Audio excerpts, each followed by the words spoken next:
இன்னும் சொல்ல போனா ஆண்டவரோடு வாழ்கிற வாழ்க்கை நித்திய ஜீவன், இயேசுவோடு ஜீவிக்கிற ஜீவிய நித்திய ஜீவன். அவர் இருக்கிற இடத்துல நாமும் இருக்கிறபடினால் அது நித்திய ஜீவன். அப்ப நித்திய ஜீவன் அப்படின்னா என்ன அர்த்தம்னா தேவனோட இருக்கிற. அதனாலதான் இயேசு கிறிஸ்து சொன்னா, நானே வழி, நானே சத்தியம், நானே ஜீவன், என்னை இல்லாமல் ஒருவனும் பரலோகத்தின் ராஜ்யத்துக்குள் நித்திய ஜீவனுக்குள் பிரவேசிக்கவே முடியாது.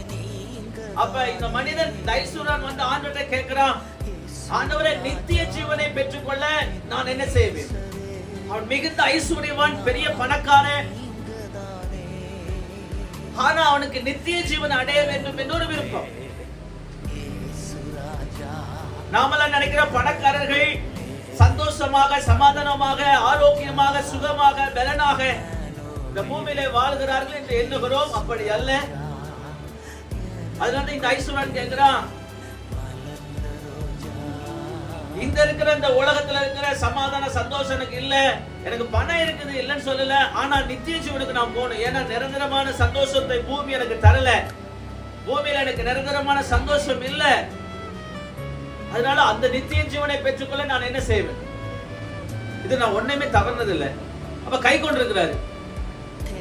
அப்ப ரட்சிப்பா, ரட்சிப்பு என்பது நல்லா தெரிஞ்சுக்கணும். தயவு செய்து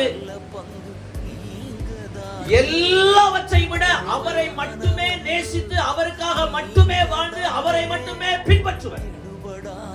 ஆனா இந்த மனிதன் மிகுந்த துக்கத்தோடு புறப்பட்டு வந்த விஷயம் நடக்கவே. ஏன்?